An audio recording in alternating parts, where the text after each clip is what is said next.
Meus amigos, sejam muito bem-vindos a mais um conteúdo aqui do canal do Cagalo. Quem não me conhece, sou Henrique Musi, jornalista por formação e estou aqui todos os dias, 13h, para trocar ideia com você, cara a cara, tete a tete, sem enrolação, sem chamadinha, né? Simplesmente para colocar você aqui e depois não te entregar a informação, o conteúdo de credibilidade. A gente sempre preza por respeito a você, cara web espectador. E aproveito, inclusive, para agradecer todo o carinho, toda a receptividade que eu estou tendo aqui nos últimos dias e peço, claro, que você deixe seu like, né, compartilhe com seus amigos e, se puder, gostou do conteúdo, achou que eu falei alguma besteira, achou que eu falei algo legal, deixa o like e comente pra gente. Se inscreva no canal, ativa o sino de notificação. Musi, pô, eu vi seu vídeo, cara, não sabia qual que era o seu canal, não ativei o sininho de notificação. Então se inscreva e ative o sininho de notificação. E sem mais delongas, hoje nós vamos falar de 3 assuntos importantíssimos, né? Os bastidores aí do rodízio do técnico Eduardo Cudê. Vamos falar também sobre a limpa, os jogadores que a diretoria já começa a mapear ali para escantear na próxima temporada, assim como, né, os erros e os acertos do diretor de futebol Rodrigo Caetano, que foi muito cobrado nas últimas horas pelas contratações de 2023. Bom, vamos lá então para o primeiro assunto, que talvez seja o mais complexo deles. Vamos falar aqui sobre os bastidores dessas mudanças sistemáticas que vem fazendo o técnico Eduardo Cudê. E uma pergunta que fica no ar, né? Tantas mudanças recorrentes de escalação, de esquema tático, isso acaba comprometendo o futebol dentro de campo? Olha, eu vou dizer para vocês o que vem acontecendo com o Atlético, tá? Aí uma questão de bastidor mesmo, como que funciona o futebol nesse sentido. São 3 esferas aqui, tá? Para você ter uma equipe que gira muito, que tem uma rotação muito alta de jogadores, você precisa de prazo de trabalho. E o Cudê hoje tem 5 meses. Ou seja, você não consegue implementar em 5 meses uma filosofia que é completamente oposta àquela que existia no passado. Um dos outros pontos, e que eu queria dizer aqui, é que mesmo com esse prazo, você tem que ter maturidade. Os jogadores, para assimilar uma função dentro de campo, e um dia você joga, no outro você está no banco de reservas, isso não funciona a curto prazo. Ou seja, ele está tentando fazer algo no Atlético que até acho eu interessante, só que deveria ter sido num prazo muito mais longo. Ele, para ter uma segurança maior, vamos pensar aqui no sistema mais sólido defensivo, menos rotacionar um pouco menos esse elenco, porque da forma como está, o Atlético vem a cada jogo, muda 5, muda 6 jogadores, os jogadores não entendem o que está acontecendo, e digo mais, tá? Que é o ponto mais crítico de toda essa história aqui. Dos 11 jogadores, por exemplo, que entraram em campo ontem contra o Botafogo, nesse jogo vergonhoso que foi contra o Botafogo, tá? 7 não estavam aqui ou não atuaram no ano de 2022. Ou seja, você tem ali 70, quase 70% de um time que simplesmente não se conhece. E aí, num dia você joga, no outro você está no banco. Aí, de repente, você faz um gol. Não, peraí, o Igor Gomes fez 2 gols, ele foi reserva. Então, assim, é impressionante como que isso é prejudicial neste momento. Eduardo Cudê pode implementar isso no futuro? Sim, mas não é hora para isso. Não é hora para mexer demais. Isso acaba influenciando diretamente dentro de campo. O Atlético hoje, basicamente, gente, no jogo de ontem, tá? Isso ocasiona tantos problemas que vem em sequência. Por exemplo, o Atlético não tem estrutura tática, né? Você pega um jogo de ontem, zagueiro virando armador, ponta direita de repente jogando como centroavante, um Paulinho que só joga, afunilado junto com o Hulk, errando passe a todo instante. Então o Atlético não tem estrutura tática, não tem tempo para se entrosar, e aí, parece também que com toda essa bagunça que foi criada na partida de ontem, o Atlético não tinha meio-campistas. Mas não é que não tinha meio-campista, é que a criação ela fica altamente dependente, por exemplo, às vezes de zagueiros, porque o esquema que é montado, e é tanta rotação, é tanto jogador que entra, que sai, que prejudica muito dentro de campo. O Atlético ficou perdido, o Atlético viu um Botafogo que é um time muito ruim, me desculpem, mas o Botafogo é muito abaixo da crítica também, em um futebol pobre, pouco vistoso, um Atlético ali penando de fato para poder sair lá do Rio de Janeiro com apenas 2-0, porque poderia ser 3, poderia ser 4. Então o Cudê tem que entender, ou tem que passar a entender que dessa forma as coisas realmente não vão funcionar. A culpa é só do Cudê? Não, o jogador também tem culpa. O jogador perde o gol, goleiro às vezes falha em um lance ou outro, zagueiro tem falha de posicionamento. Então não é só o técnico Eduardo Cudê. E reitero, eu sou favorável a trabalhos a longo prazo.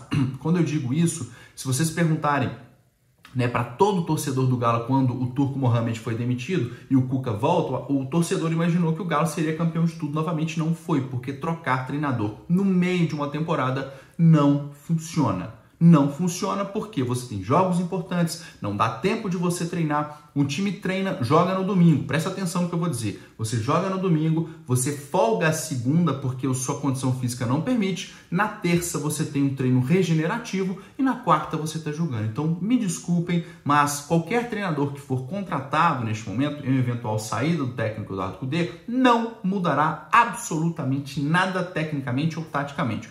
Pode mexer com a cabeça dos jogadores, sim, mas a curto prazo. A longo prazo isso pouco interessa, fora a multa do Cudê que vai lá nas alturas. Bom, falei então sobre o Eduardo Cudê, as minhas críticas diretas a ele, os bastidores aí no caso, né, se a culpa do fracasso é só dele, eu acho que não, mas ele tem sim uma grande parcela e para mim essa parcela ela também está atrelada a essas mudanças, essa rotação do elenco que tá demais. Bom, fizemos também uma pesquisa aqui, tá? Conversamos com algumas pessoas e o Atlético já planeja aí nos bastidores, tá?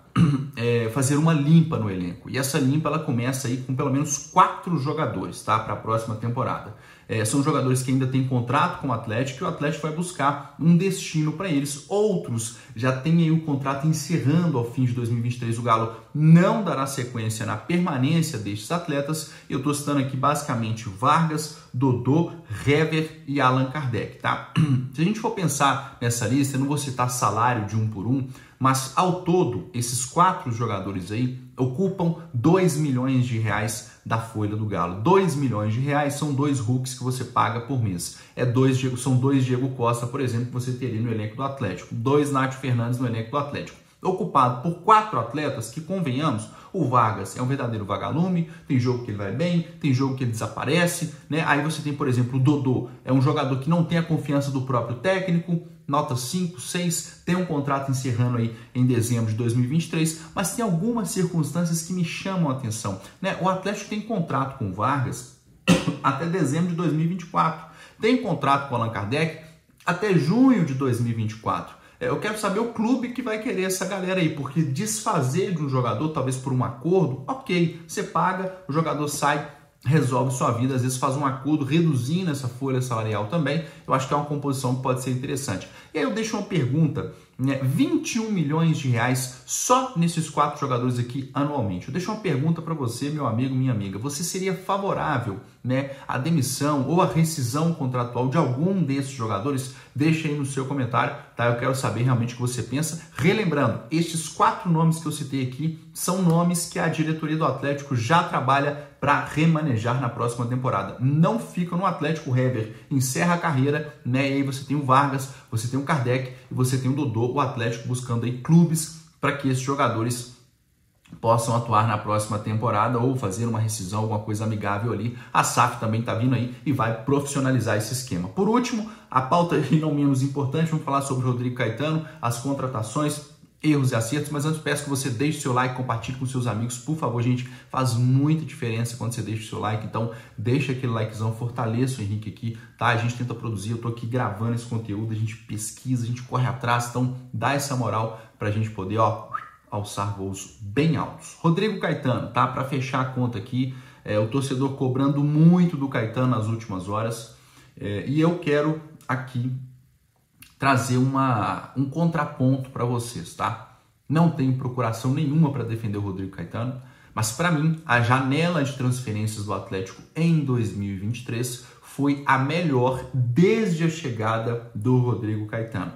Os jogadores estarem, né, contribuindo dentro de campo ou não é outra história, mas as contratações foram muito bem feitas, à exceção de uma ou outra. E eu vou citar aqui vários nomes, inclusive, que eu anotei, né? A gente teve o Paulinho, a gente teve o Fux, que é um baita zagueiro, né? O Edenilson, que quando veio todo mundo gostou, o Igor Gomes, bom jogador também, veio a custo zero. Aí você tem o Patrick, o Maurício Lemos, jogador que ninguém conhecia, bom de bola também, né? Você tem o Saravia e também o Paulo Henrique, que é o lateral direito, que já foi embora, o Vasco da Gama aí com possibilidade até de pagar por ele. Então, para mim, foi a melhor janela do senhor Rodrigo Caetano, que também teve, sim, saídas. tá? Não foi um desmonte ocasionado pelo Caetano, mas sim por uma situação financeira que o Atlético tem hoje, que é gravíssima. O clube precisava realmente reduzir custos, e aí aumentou o valor da folha? Sim, aumenta o valor da folha, mas você vende o jogador, recompõe o cofre ali para poder distribuir ao longo da temporada. Não está rendendo? Ok, concordo com vocês, mas acho que se a gente pegar nome por nome lá atrás, né, façamos um meia-culpa lá atrás, se estes nomes aparecessem, eu quero saber se realmente você aprovaria ou reprovaria. Tá bom, pessoal? Ó, um beijo no seu coração, espero que vocês tenham uma segunda-feira abençoada e te aguardo aqui amanhã com mais bastidores, informações exclusivas, claro, sempre aqui no Bica Galo. Deixa o like, eu vou nessa, aquele abraço.